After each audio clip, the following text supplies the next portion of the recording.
This is Goku-san DBC and welcome back for a new top 5 games worth buying list. This time around is not top 5 but top 10 video games worth buying, and this list is for the PlayStation Vita.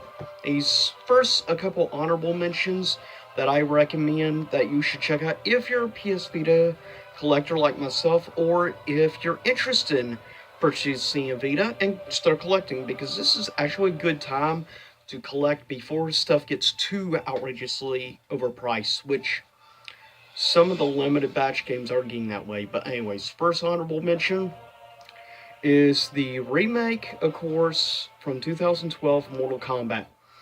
Now this, of course, includes Freddy and others, but you do have, of course, also PlayStation exclusives like playing as Kratos, for instance. And it also has a cool little feature. You can use the touchscreen for doing the fatalities. And trust me when I say that actually makes doing fatalities a lot easier than in the regular version of the game. Graphically, yeah, it's not quite as good as the console PS3 version of the game. But, however, with that said, this is a top-notch, excellent port, and you don't know some details because of the smaller screen. But for being a handheld, this game is pretty impressive because it still has pretty much all the content just about in it, which is pretty impressive for a handheld. So for handheld fun games, I highly recommend this.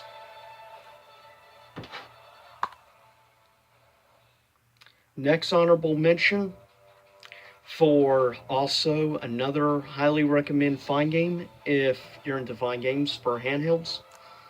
And that is, of course, Dead or Alive 5 Plus, which is basically just a port of the original base game.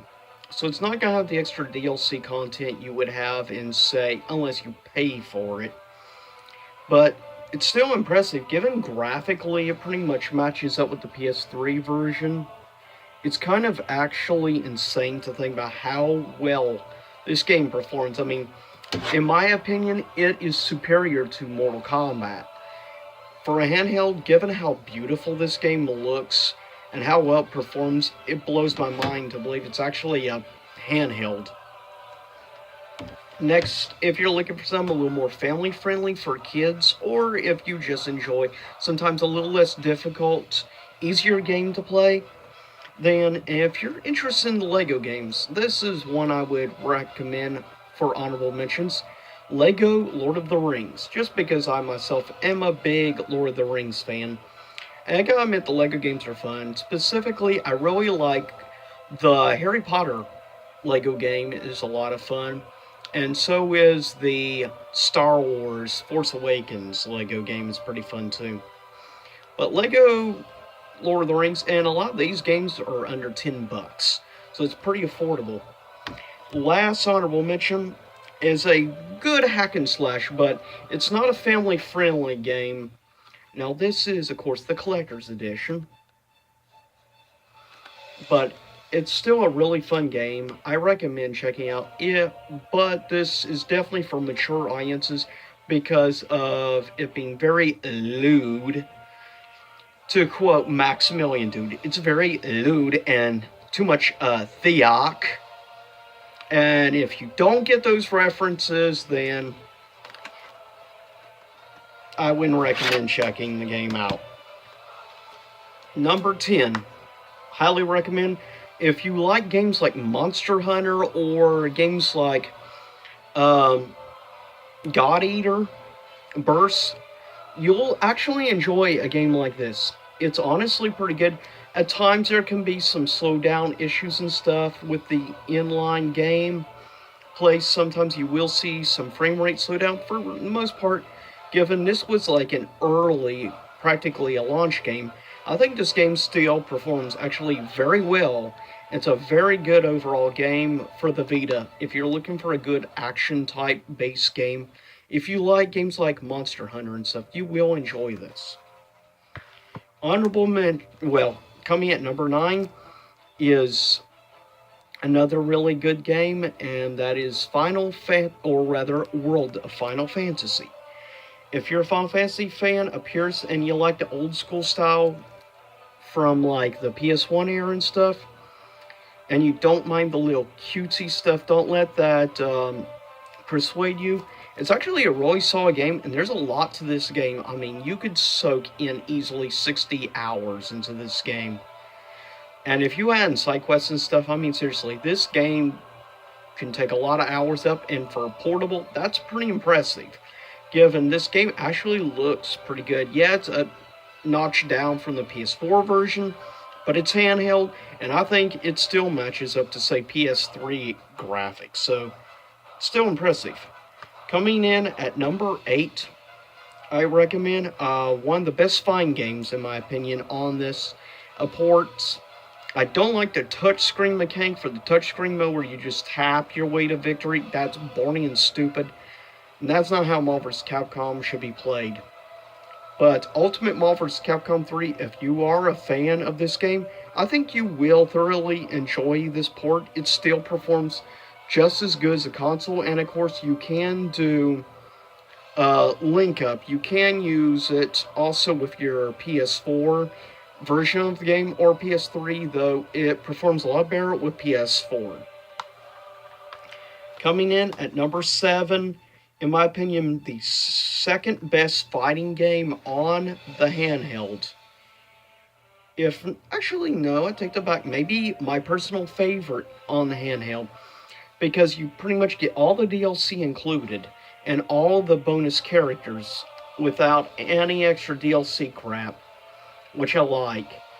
And it also does crossplay with the PS3, and this is one of the ones I think it performs better crossplay versus other games on the PS Vita. And that is a game I feel is highly underrated, and that is Street Fighter Cross Tekken. I thoroughly enjoyed, and I didn't mind the gym system in this game either. Coming in at number 6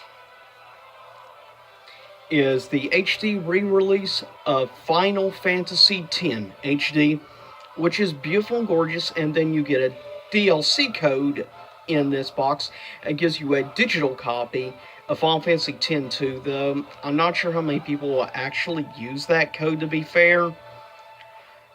But, yeah. I haven't bothered downloading the game, but that's just me.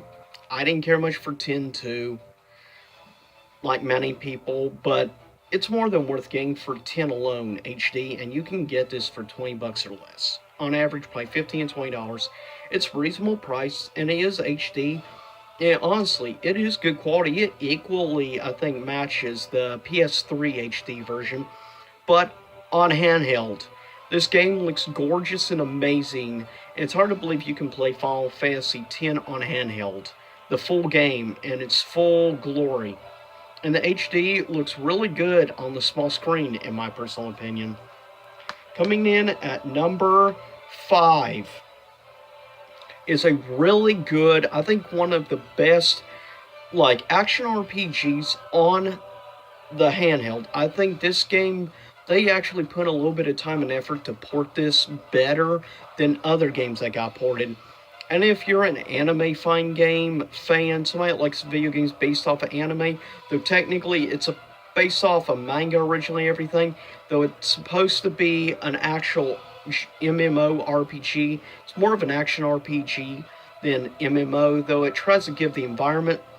But gameplay-wise, this is solid, and if you are a fan out there like myself of Sword Art Online, you will appreciate this. Personally, this is maybe my favorite Sword Art Online of 3 games I've played so far in the series, and this is Lost Song.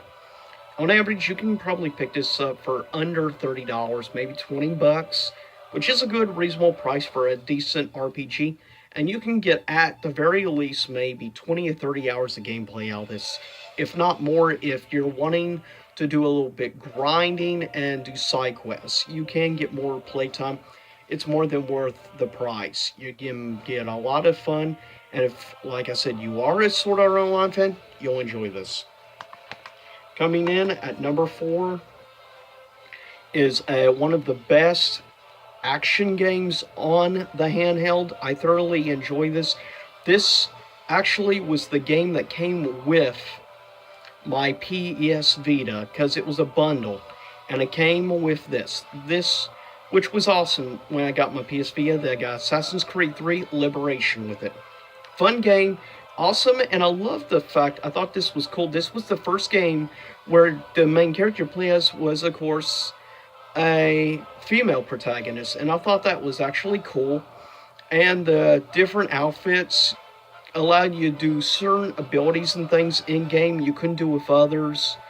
There were 3 different outfits, and each gave you certain special stuff. And that was a cool idea that no other Assassin's Creed game has really done since. And taking place in like early New Orleans was actually rather cool. I thought, yeah, there were a few glitches here and there, but that's kind of normal in Assassin's Creed, to be fair.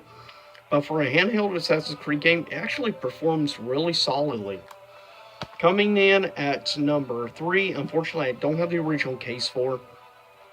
And this game alone makes it more than worth buying the console. And if you can't tell, it's Uncharted Golden Abyss, which is an incredible game, in my opinion.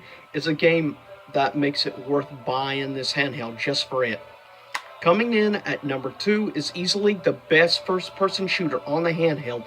Maybe the best first-person shooter on a handheld, period, on any handheld. And that is, so far, of the Killzone games I personally have tried out so far of a couple, Killzone Mercenary is my personal favorite. It's got really fun mechanics, and it's got certain, like, mercenary stuff where you can get, for certain stipulations, you can make money in-game, like for headshots or stipulations. If you do stipulations, you get bonus money. So there's a lot of stuff to keep you coming back and replaying. I haven't tried, though. I do know someone else that has tried this online and said actually the online gameplay is actually pretty solid. There's still a decent base playing this online to this day. I'm not surprised. Killzone is known for having loyal hardcore fanbase, much like Halo and others. But this easily comes in second place, and now I'm sure you know what number 1 is. It's what convinced me to buy the Vita in the first place. Coming at number 1, I most highly recommend you buy. This makes owning a Vita worth it alone, and that is Gravity Rush. The HD remaster is better graphically, yes, because remaster with a little bit upgraded graphics. You can see a little bit farther in the distance and stuff, but I still like the mechanics of the actual touchscreen, because if you put your, like, both thumbs at the bottom corners of the screen, you can do a special gravity slide, and it uses sensors. If you turn the handheld, it actually has her turn in-game doing that. So it actually uses those mechanics of the actual handheld, the sensors and everything, and motion controls to its advantage. And it makes certain things feel more interactive than it would on PS4 controller. But with that said, this is, in my opinion, the top 10 best games for the Vita to own. And I'll see you all next time. Same YouTube time, same YouTube channel.